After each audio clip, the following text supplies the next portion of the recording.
रात का सन्नाटा चारों ओर फैला हुआ था। ट्रक हाईवे पूरा सुनसान था। चारों ओर ठंड से हाड़ कपा देने वाली ठंड चल रही थी। हाईवे के चारों ओर घना जंगल था। उसी हाईवे पर एक मर्सिडीज दौड़ रही थी। उसमें 3 लोग सवार थे, राहुल, निधि और उनकी 10 साल की बेटी तानिया। राहुल अपने दोस्त सैफ के घर ईद की पार्टी में शामिल होने के लिए गया था और पार्टी करके घर लौट रहा था। निधि ने मुस्कुराकर ड्राइव करते हुए राहुल से कहा, कुछ भी कहो राहुल, आज तो ईद की पार्टी में मजा आ गया। हाँ, मेरा दोस्त बहुत ही बिंदास और हंसी मजाक करने वाला व्यक्ति है। मैंने देखा उसके घर पर शहर की एक से एक बड़ी हस्ती थी, मगर फिर भी वो उन सबको इग्नोर करके हमें इम्पोर्टेंस दे रहा था। हाँ, देगा क्यों नहीं, आखिर मेरा दोस्त जो है। सच में राहुल, अमेरिका से इंडिया लौटकर बहुत अच्छा फील हो रहा है। वैसे तुम्हारा दोस्त सचिन अभी तक नहीं आया अमेरिका से? निधि की बात सुनकर राहुल चौंक कर बोला, ओह शिट यार, उसका फोन आया था कि वो इंडिया आ रहा है। उसने बोला था कि मुझे एयरपोर्ट पर पिक कर ले। निधि बहुत नाराज होगा वो। कोई बात नहीं, उससे बोल देना कि तुम्हें बिल्कुल याद नहीं रहा, और फिर तुम्हें सैफ की इनवाइट की हुई ईद पार्टी में भी तो शामिल होना था। निधि ने इतना बोला ही था कि उसकी बेटी तानिया ने अपनी माँ की ओर देखकर कहा, मुझे भूख लगी है माँ, और प्यास भी। तानिया की बात पर निधि ने बुरा सा मुंह बनाकर उसकी ओर देखकर कहा, पार्टी में तो इतना खाया था तुमने, फिर भी भूख लगी है? निधि की बात पर तानिया ने मासूम सा चेहरा बनाकर कहा, कोई बात नहीं मम्मी, मुझे पानी ही पिला दीजिए। कितनी बार बोला है मुझे मम्मी मत बोला करो। पानी अभी नहीं है, आगे जाकर कोई शॉप पड़ेगी तो बोतल खरीद के दे दूंगी। निधि की बात पर राहुल ने मुस्कुराकर कहा, छोटी बच्ची है निधि, इतना नाराज होना सही नहीं है। राहुल ने इतना कहा ही था कि अचानक एक काली परछाई राहुल की कार के सामने आकर खड़ी हो गई। राहुल के पैर अचानक ब्रेक पर पड़ गए। गाड़ी तेज रफ्तार में थी। ब्रेक अचानक लगने से पलटते पलटते बाल बाल बची थी।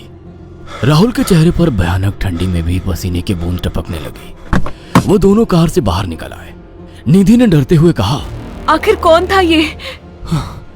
ऐसा लगा जैसे कि कोई भयानक काली परछाई मेरे कार के सामने आकर खड़ी हो गई हो। वह दोनों काली रात के सन्नाटे में इधर उधर देखने लगे। तभी निधि को एक घने पेड़ के पास 2 चमकीली हुई आंखें दिखाई दी। उसकी आंखें बिल्कुल भेड़ियों की तरह लग रही थी।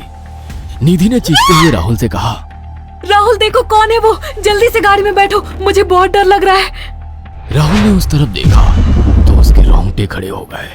वो दोनों गाड़ी के अंदर बैठने ही वाले थे कि अचानक एक अजीब सा चेहरा वाला भयानक सा आदमी बिजली की रफ्तार से उनके सामने आकर खड़ा हो गया। राहुल ने देखा कि उसका चेहरा बिल्कुल सड़ा हुआ था और उसकी आंखें भेड़िए की तरह चमक रही थी। उसके लंबे लंबे बाल उसके कंधे तक आ रहे थे और उसके दांत भेड़िए की तरह बाहर की ओर निकल रहे थे। हाथों की जगह नुकीले पंजे थे।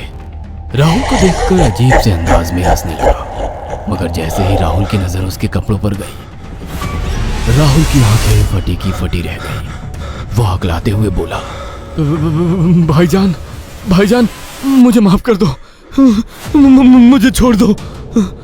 राहुल ने इतना कहा ही था कि अचानक उस अजीब से दिखने वाले भयानक आदमी ने अपने पंजों से राहुल की गर्दन कसकर पकड़ ली और एक ही सेकंड में उखाड़ कर जमीन पर फेंक दी। राहुल के धड़ से लाल रंग का खून का फुहारा फूट पड़ा।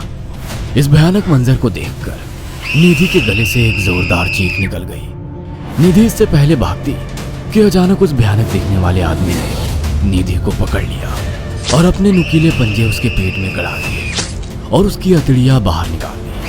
निधि की एक दिल दहला देने वाली चीख सन्नाटे को चीर गई।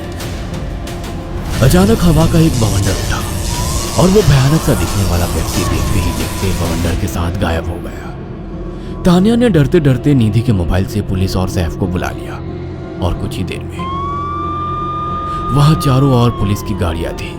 पुलिस ने राहुल के दोनों दोस्त सैफ और सचिन को वहीं बुला लिया। इंस्पेक्टर अर्जुन ने दोनों से कहा, मैंने ऐसी हत्याएं अपने करियर में कभी पहले नहीं देखी। ये काम तो ना किसी जानवर का लगता है, ना ही किसी इंसान का। सचिन कपकपाती हुई आवाज में बोला, आप कहना क्या चाहते हैं? कुछ कह नहीं सकता। जिस किसी ने भी इन दोनों को मारा है उससे एक बात तो साबित होती है कि वो इन दोनों से हद से ज्यादा नफरत करता था। अब सारी सच्चाई तो यह बच्ची ही बता सकती है।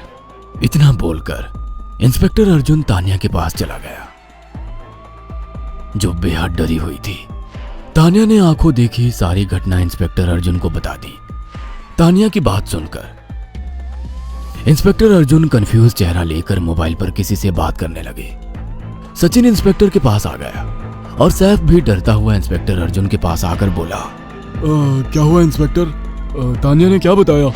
उसने जो बताया वो काबिल यकीन नहीं है। उसकी बात पर किसी भी तरह से यकीन नहीं किया जा सकता। फिर भी कुछ तो बताया इंस्पेक्टर। हाँ, उस बच्ची के मुताबिक एक भूत ने निधि और राहुल को बड़ी बेदर्दी से मारा है। इंस्पेक्टर की बात सुनकर दोनों बुरी तरह से चौंक गए। क्या मतलब है इस बात का? बच्ची बेहद डरी हुई है। हम आगे की तफ्तीश जारी रखेंगे। निधि और राहुल तो चले गए, अब तानिया को मैं रख लूंगा। नहीं, राहुल मेरा अच्छा दोस्त था। तानिया अब मेरे साथ रहेगी। देखिए, बच्ची के माँ बाप अब इस दुनिया में नहीं है और आप दोनों भी शादीशुदा है। मुझे नहीं लगता कि आप दोनों बच्ची की सही से देखभाल कर सकते हैं। मेरी कोई औलाद नहीं है। मैंने अपनी पत्नी को फोन कर दिया है, वो भी IPS ऑफिसर है। ये बच्ची आज से मेरे साथ रहेगी। उसका मासूम चेहरा मेरे दिल में उतर गया है। अब तुम दोनों जा सकते हो। पूछताछ के लिए मैं जब भी तुम्हें बुलाऊं तुम दोनों आ जाना। इंस्पेक्टर ने ये बात बोली ही थी कि अचानक वहां पर मौसम बदल गया। चारों ओर काली घटाएं छा गई और एक भयानक बवंडर उठा और देखते ही देखते सब पुलिस वालों के सामने वो भयानक चेहरे वाला आकार सबके सामने खड़ा हो गया। उसको देखकर सबके रोंगटे खड़े हो गए। देखते ही देखते उसने अपने भयानक पंजे सैफ की आंखों में डालकर उसकी आंखें निकाल ली। सैफ ने चीखते हुए वहीं दम तोड़ दिया। उस भयानक आदमी को देखकर सचिन उसके पैरों पर गिर गया। तुम तो भाईजान से कपड़े पहने हो। मैं समझ गया, तुम भाईजान हो। मुझे माफ कर दो भाईजान, मुझे यहाँ से जाने दो। मैंने कुछ नहीं किया था। वो भयानक चेहरे वाला गुर्राते हुए बोला, बता इन सबको कि ये सब इतनी भयानक मौत क्यों मरे। सचिन दौड़ता हुआ इंस्पेक्टर अर्जुन के पास गया और बोला, मैं जानता हूँ इसने इन तीनों को क्यों मारा। इसका नाम भाईजान था। जब ये जिंदा था ये किसी का भाई किसी की जान था। बहुत साल पहले ये हम सबका बहुत अच्छा गहरा दोस्त और बिजनेस पार्टनर था। ये सबकी बहुत मदद किया करता था। इसकी प्यारी सी बेटी थी तानिया, जो इस वक्त कार के अंदर बैठी हुई है। ये इसी की बेटी है। भाईजान अपने सारे पैसों से एक बहुत बड़ा हॉस्पिटल खोलना चाहता था जिससे गरीबों का मुफ्त इलाज किया जा सके, मगर हम तीनों इसके लिए तैयार नहीं थे।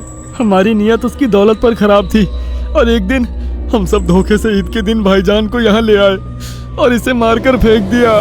तो फिर तुम सबने इसकी बेटी को क्यों जिंदा छोड़ दिया? हमें बाद में पता लगा कि भाईजान ने सारी जायदाद अपनी बेटी के नाम कर दी है, इसीलिए हमने भाईजान की पत्नी को भी मार दिया। और तानिया का तुम 18 साल की उम्र पूरी करने का इंतजार कर रहे थे ताकि सारी जायदाद अपने नाम करा सको और बाद में उसे भी ठिकाने लगा सको।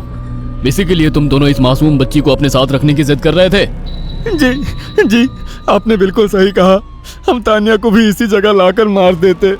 सचिन की बात सुनकर इंस्पेक्टर अर्जुन की आंखों में खून उतर आया।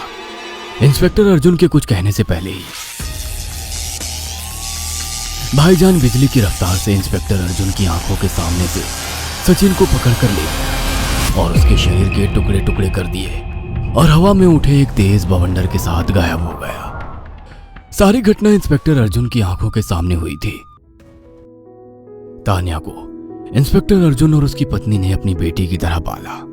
अगर आपको हमारी ये कहानी पसंद आई हो तो इसे लाइक और शेयर करना ना भूलें। साथ ही ऐसी और नई कहानियों के अपडेट्स पाने के लिए हमारे चैनल जरूर सब्सक्राइब करें।